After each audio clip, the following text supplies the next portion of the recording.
Hoje, toda a riqueza que gera aqui com o porto organizado, com diversos empresários e outros tipos de carga, ela fica com essa riqueza aqui, fica para os trabalhadores e é gasto localmente.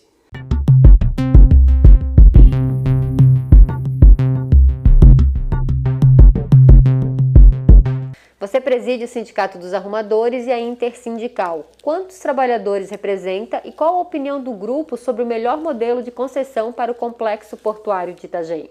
Hoje a Intersindical pega todas as categorias previstas em lei, capatazia com os armadores, a estiva, bloco, conferente, concentrador e vigia.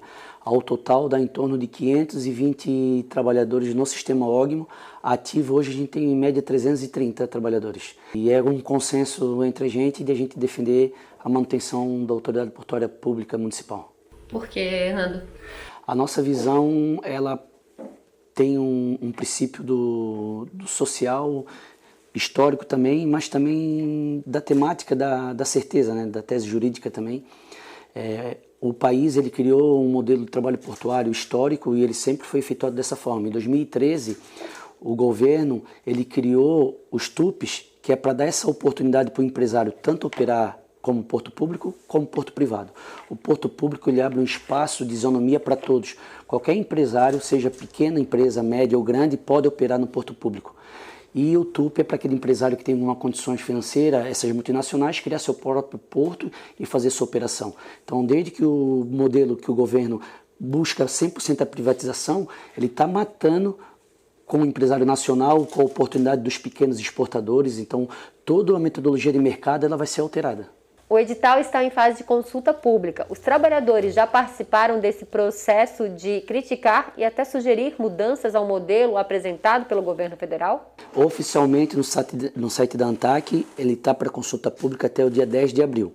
Nós já temos elaborado um hall de reivindicações, de sugestões e de críticas ao que foi apontado na minuta do contrato, né? Nós não fizemos ainda, nós já tivemos conversa com as federações, com o próprio governo, através do Ministério da Infraestrutura, tentando ainda que da parte dele haja alguma alteração. Mas se a gente não tiver nenhum êxito até o dia 10, a gente vai fazer as nossas contribuições. O empresariado e os players do negócio se manifestaram recentemente a favor da privatização total e também se manifestaram publicamente sobre isso. Por que existe essa visão antológica entre o que querem os trabalhadores e o que desejam os empresários?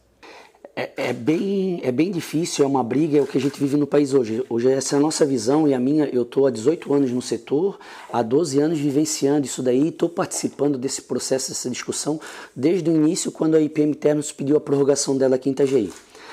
Se tu veres os empresários que pediram, todos eles em algum momento já tiveram do outro lado da história.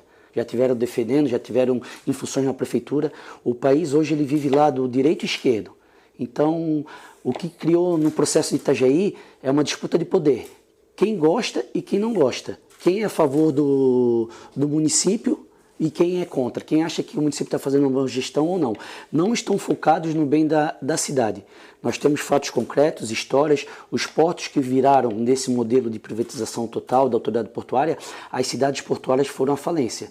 Então, a nossa visão do empresário que está defendendo hoje é uma visão muito pequena, muito medíocre, de visar só o lucro e não ver que lá no futuro, daqui 5 anos, esse mesmo empresário vai estar falindo na cidade de Itajaí. Essa falência seria justamente pelo fato do porto de Itajaí ele estar no centro da cidade e também interferir diretamente na logística de toda a comunidade?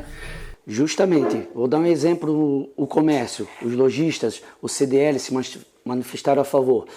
Hoje, toda a riqueza que gera aqui com o porto organizado, com diversos empresários e outros tipos de carga, ela fica com essa riqueza aqui, fica para os trabalhadores e é gasto localmente. Tá? Num projeto de privatização, que já se tem exemplo em outros países, todo esse capital é reinvestido em outros lugares, na matriz, não fica no comércio local. Então, naturalmente, quando um empresário desse defende a bandeira da privatização, ele não está enxergando que aquele dinheiro que fica no comércio local vai sair, vai se esvaziar.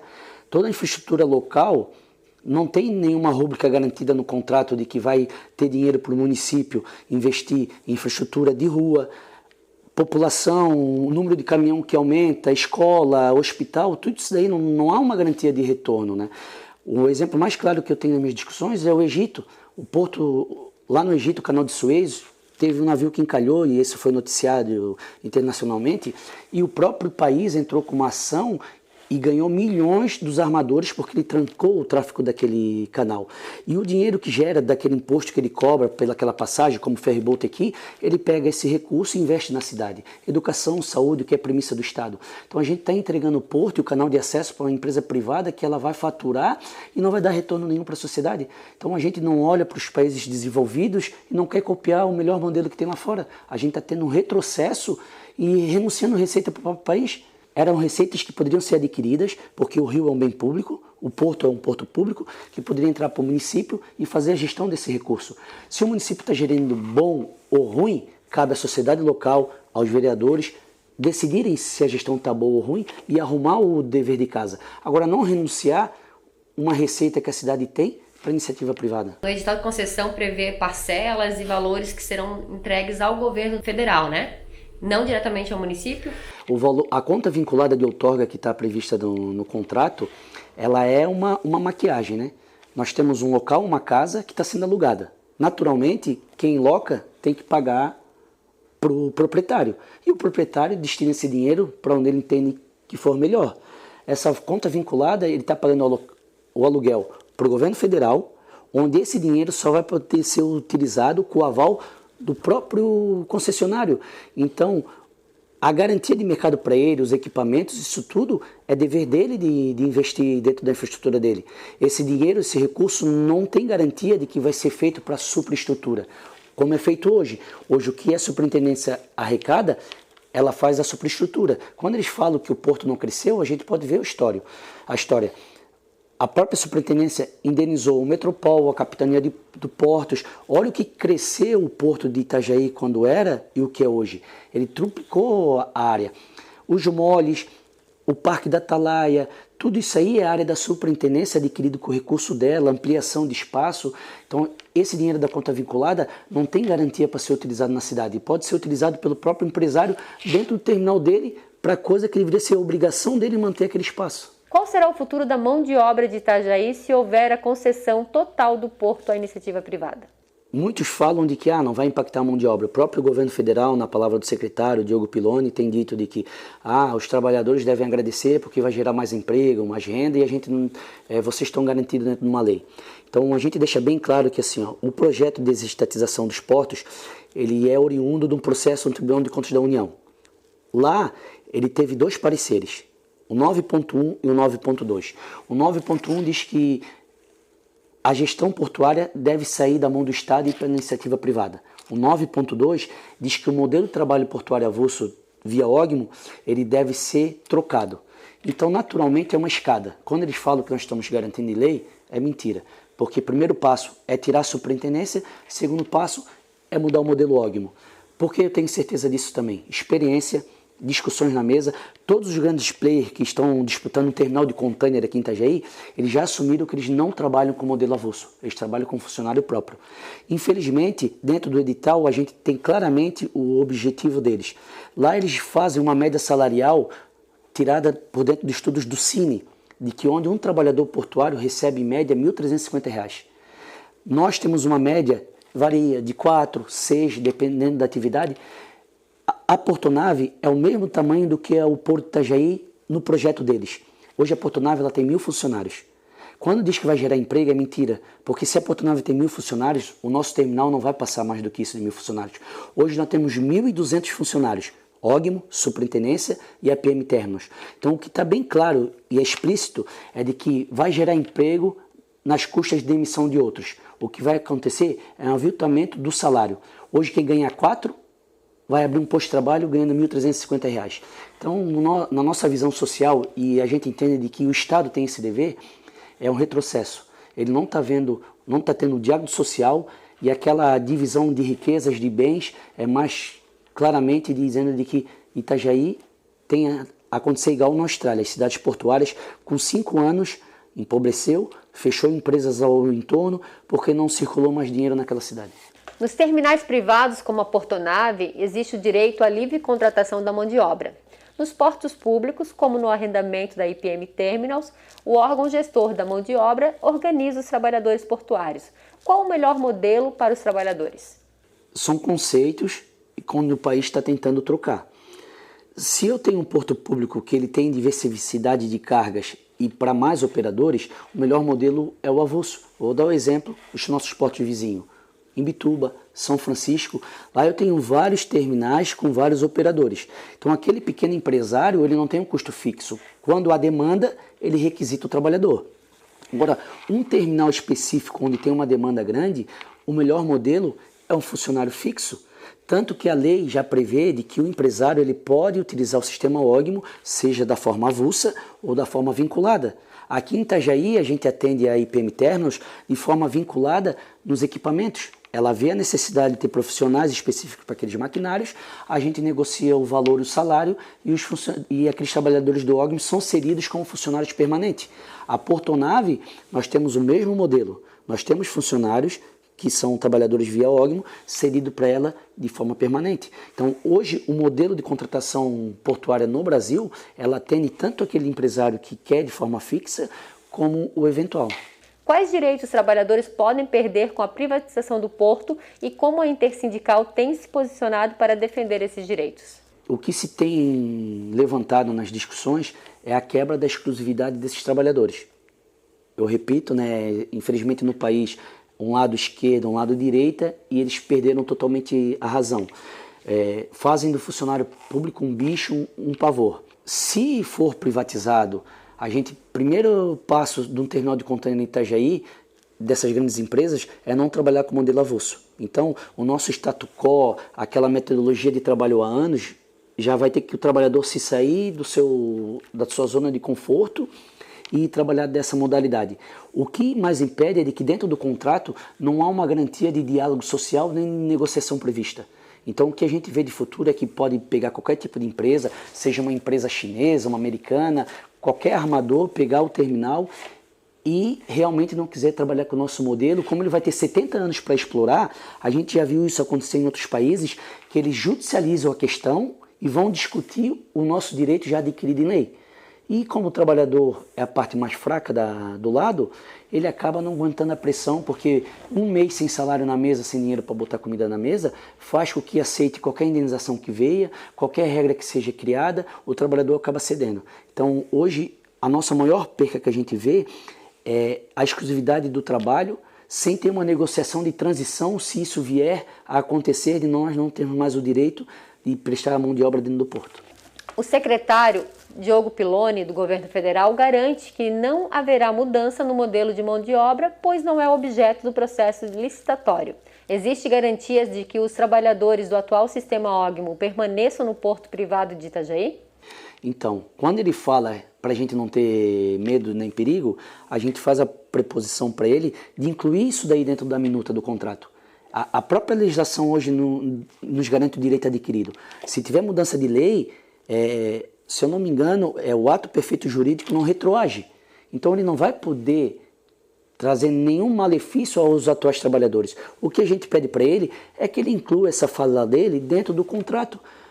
O novo concessionário, a empresa privada que assumiu o porto, ela vai ter a obrigatoriedade de cumprir as regras atuais com os atuais trabalhadores. Daqui para frente, se houver mudança, nós vamos ter que jogar a regra do jogo. Agora, daqui para trás, aqueles trabalhadores já têm uma média salarial, uma garantia de emprego, ele tem que manter.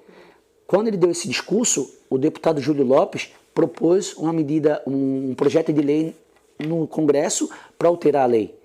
Nós fizemos uma mobilização nacional e com a nossa força a gente conseguiu que o deputado retirasse.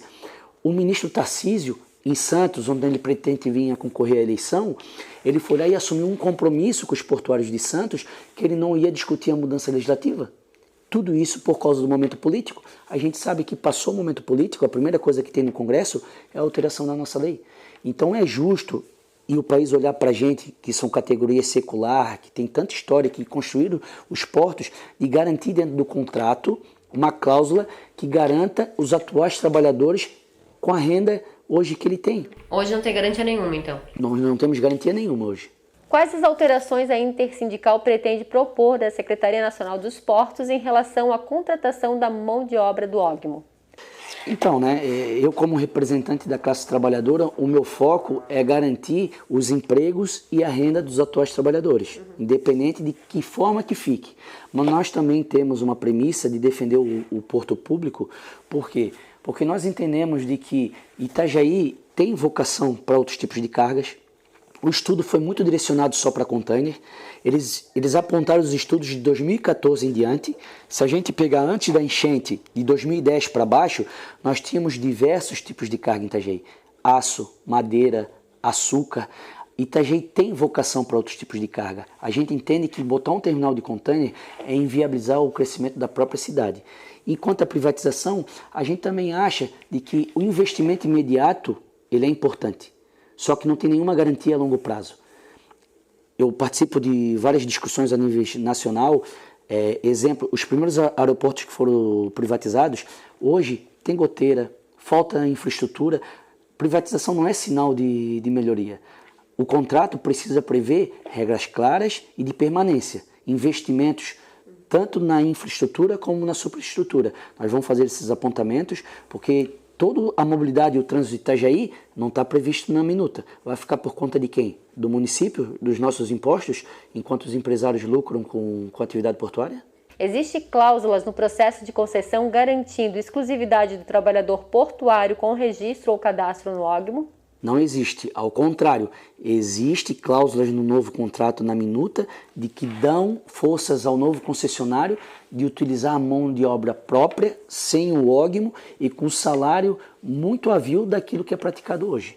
No caso de uma privatização total do Porto de Itajaí, os direitos sociais e trabalhistas dos portuários já registrados ou cadastrados no OGMO estão garantidos? Não estão garantidos. Estarão garantidos se eles colocarem dentro da minuta essa garantia que o próprio secretário fala, que não vai nos afetar.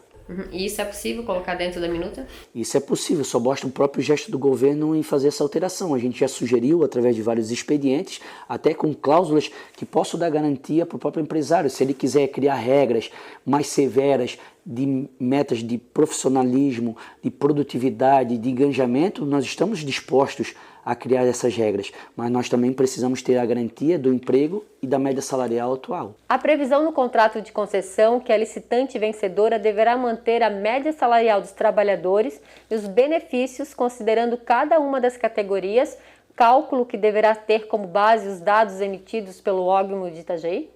Não há nenhuma cláusula, né? E como eu já falei, infelizmente, eles jogaram para dentro do estudo uma projeção do Senai do que deveria ser pago para a mão de obra, né? Então, é um absurdo a atividade hoje que eles consideram por R$ 1.350 que vai fazer o trabalhador ter que ter outras fontes de renda, outros empregos para se existir, né? R$ 1.300, ninguém sustenta uma família, né? Por acordos coletivos que nós já temos médias salariais em torno de R$ 4.000. Um dos argumentos do governo federal é de que a privatização terá vultuosos investimentos na infraestrutura da cidade. É possível acreditar nesta promessa? Não, não é possível e também ela não é a única justificativa, né? Itajaí, ele já fez um arrendamento e a empresa que foi criada e foi arrendada, ela trouxe todo o investimento para a época. Foram 35 anos e é lógico que com o passar do tempo, isso precisa ser renovado. Agora a gente esperava de que ia ser renovado com novo arrendamento, com novas regras para o empresário investir na cidade, mas com a gestão na mão do município. A gestão passando para a iniciativa privada e ela sendo a própria dona da operação, não há nenhuma garantia de que ela vai trabalhar conforme o mercado, porque o contrato, a minuta prevê de qualquer momento ela pode pedir o reequilíbrio. A gente está vendo uma guerra agora no mundo. Está dito que ela tem que investir 6 bilhões, 2,8 de imediato, mas ela pode pedir o reequilíbrio no primeiro mês de contrato. Se o mercado mundial mudar o tipo de carga, o tipo de comércio, ela tem a garantia contratual que ela pode pedir o reequilíbrio e todo aquele investimento que estava previsto ela pode não fazer mais. A IPM Terminals cumpriu todas as contrapartidas propostas durante a concessão que permitiu explorar o cais portuário durante décadas? Esse é um exemplo do que pode acontecer. O ente privado, ele quer lucro e ele quer ganhar. Ela explora o que pode. Num determinado tempo para frente, não valia mais a pena ela modernizar o terminal, porque ela não ia ter esse retorno. A gente vê hoje em Itajaí, os últimos 5 anos, uma decadência do porto por causa da iniciativa privada. trânsito para os caminhões que chegam, equipamentos, não acompanha a evolução, ela tem condições de mercado de investir e não investe porque ela quer mais tempo. Então isso vai acontecer naturalmente com o novo investidor. No começo ele vai investir, com o tempo, se não tiver garantias do próprio governo que dê para ele esse retorno, não vai ter investimento. Então nós não temos nenhuma garantia certa do que pode acontecer. A gente sofre, a comunidade, com as constantes filas em frente ao porto de Itajaí. Esse seria um dos problemas que acontece em decorrência da atividade portuária. O que mais uma cidade como Itajaí sofreria com a privatização total do porto e sem ter o acesso para tentar resolver o problema? A primeira coisa que eu digo que a sociedade vai perder, né, é a dignidade. Por quê? Uma gestão pública, ela tem constitucionalmente alguns deveres, né? Então ela precisa fazer esse intercâmbio tanto com o privado quanto com a sociedade. Todo problema que gera de fila de caminhão, sempre o município bota na mesa a empresa e os caminhoneiros e tenta achar uma solução. Sendo o ente privado, ele tem um poder de barganha gigante. O que a gente pode perder claramente? Nós temos hoje um potencial para trabalhar com outro tipo de carga. A gente está trabalhando com navio de turismo, a gente está trabalhando com automóveis. O automóvel deixa uma receita gigante para o governo do estado e para o município. Nós temos um porto no lado Paranaguá que é administrado pelo governo, que o secretário de portos ele tem uma cadeira no conselho e eles estão todo dia abrindo um arrendamento novo, atraindo novos empresários e carga para aquele estado. Será que a gente não está conseguindo enxergar a concorrência entre estados e a gente está perdendo? Nós vamos virar um único terminal e toda outra riqueza do estado que pode ser escoada por aqui vai ser direcionado para Paranaguá. Nós não vamos ter mais imposto das operações de automóveis, não vamos ter da mercadoria de celulose, nem do navio de passageiro. Isso tudo é revertido em quê? Escola, saúde, segurança. Com o passar do tempo, o município não vai ter receita, não vai ter caixa para manter tanto o status quo que a cidade tem. Hoje o itajaiense, a gente reclama muitas vezes de gestão, mas a gente pode dizer que a gente é uma das melhores cidades do estado para viver. Nós temos mesmo com toda a reclamação que acontece, nós temos saúde, educação, nós temos uma cidade limpa. Então toda a sociedade vai sofrer com o tempo porque a privatização ela vai correr e fechar as portas para qualquer possibilidade de crescimento do município futuro, porque o edital deixa claro de que é um terminal exclusivo de containers. Vamos cair na mão de uma empresa chinesa, holandesa, que vai escoar só a carga que ela quer e vai ser um braço para uma grande matriz dela, porque Itajaí não tem possibilidade de crescer para ser um grande terminal de container como nos Estados Unidos e na China, porque nós estamos dentro do centro.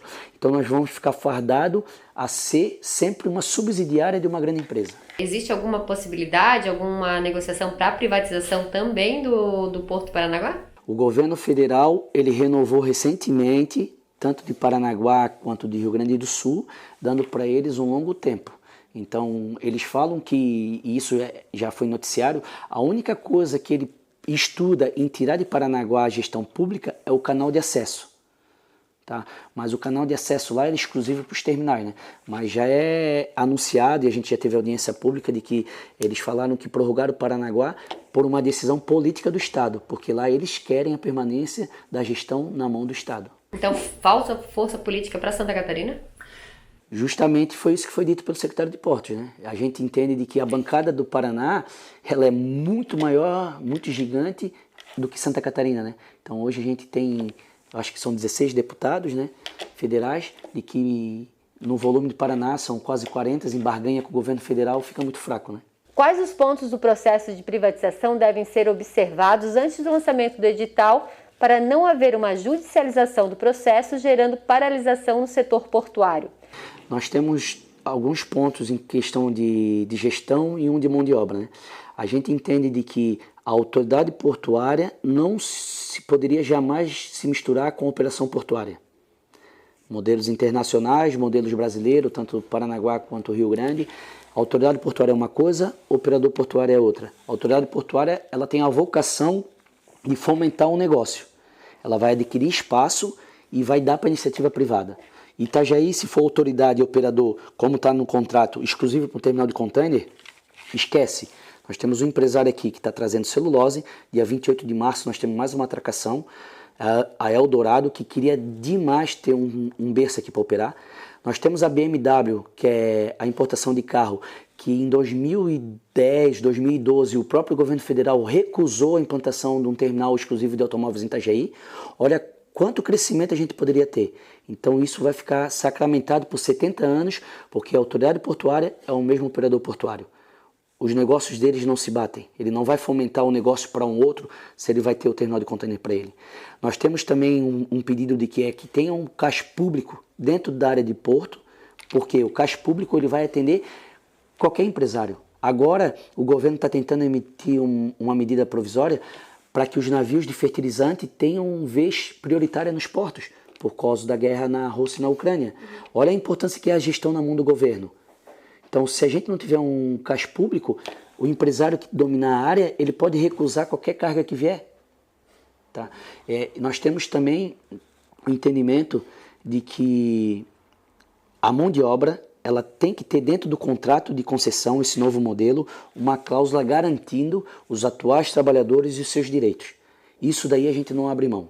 Tá? Se não houver essa flexibilidade do governo, porque ele já fala que a gente não precisava se preocupar, e a gente sabe que vai haver uma mudança legislativa, e o direito nos faculta isso de que se a lei mudar não retroage, nós temos o nosso direito adquirido, se faz necessário de que o empresário que ganhar tenha a obrigatoriedade de, no mínimo, sentar com as classes trabalhadoras e ter o diálogo social. Então isso a gente não vai abrir mão. A gente já está com o nosso jurídico, as federações, com o estudo tudo embasado, com as proposições prontas, mas a gente está esperando até o último dia da consulta pública para ter essa abertura do diálogo. Se não houver, a gente vai buscar o judiciário, que é a forma justa e correta que vai competir para resolver esse conflito. Vocês buscam o judiciário antes mesmo do lançamento do edital para impedir que ele seja lançado dessa forma? Sim, porque o governo já publicou a minuta do edital, né? Ele diz de que as contribuições podem alterar. Mas até hoje não houve nenhum local que as contribuições alteraram a minuta do edital, né? Então a gente não pode ficar esperando acontecer para depois chorar em cima do leite derramado. E qual o perigo para a sociedade de esse tipo de concessão, de privatização do Porto de Itajaí ser feito justamente no último ano do governo federal, né? Esse ano de eleição pode mudar para o próximo ano o governo e tu deixa para fazer justamente esse processo de privatização no último ano. Não é muito arriscado? A nossa visão política do negócio a gente tenta deixar separado para mostrar para a sociedade de o que vai impactar, né? Mas é claramente para a gente, uma vez que o ministro fala que vai se ausentar do posto dele para concorrer a governador do estado, é de atender o anseio do que o governo atual disse. Ele disse que ele ia privatizar, ele disse que ele era pró-empresário e ele declarou dizendo que o trabalhador deveria escolher, né? Ou direitos ou emprego. Então a gente vê até para o empresário o grande risco que é ele atender essa demanda agora da privatização para os empresários e pode ocorrer uma mudança de governo e o novo governo querer rever todos os atos, né? Então, tanto para um lado quanto para o outro, era mais do que justo o governo prorrogar a delegação do município para que espere toda essa condição do país seja passada também e com estudos mais aprofundados decidir o que vai ser feito. A Intersindical tem a tese de que a privatização de 3 dos 4 berços daria a maior competitividade entre o porto organizado e privados que atuam no complexo portuário de Itajaí. Pode explicar melhor essa tese? A nossa história mostra, né? A gente já teve pedidos para operadores para carga de automóveis criar um terminal. Uma vez que o governo bota a Brascarne dentro do estudo, de que já é um alerta para a gente, como é que ele vai botar um TUP, um terminal privado, dentro de uma obrigação do novo concessionário? A gente até alertou a própria Portonave. Daqui a pouco o governo faz um estudo e diz que a Portonave deve ser anexada dentro do Porto de Itajaí, porque isso é condição de mercado de concorrência, né? Qual é a diferença? A Portonave é um TUP e a Brascarne é um TUP. Não vimos com clareza aonde leva mais a gente crer de que os estudos deles é só para enganar a sociedade, né? Nós temos sim condições, como a prefeitura tem feito, o município, né? Adquirindo área, retroárea, expandindo o terminal, tudo no seu tempo, de licitar isso para o novo empresário. O terminal de container existe e a gente pode ter um caixa público para fomentar essas outras cargas, né? A gente tem condições de crescer a montante na Rua Blumenau. É só o governo federal fazer o que ele já negou há tempo, dar a gestão plena para o município poder desenvolver os projetos, porque esses projetos que foram divulgados foram todos projetos já feitos pela superintendência. Todo projeto que o Ministério de Infraestrutura divulgou são projetos que a própria superintendência vinha mostrando para a sociedade, né? A ampliação, a capacidade e projetos que iam ser financiados por iniciativa privada. Então, assim, a gente acha que a forma de Itajaí sobreviver, de gerar emprego realmente de verdade, é tendo ainda caixa público para atender esses pequenos empresários.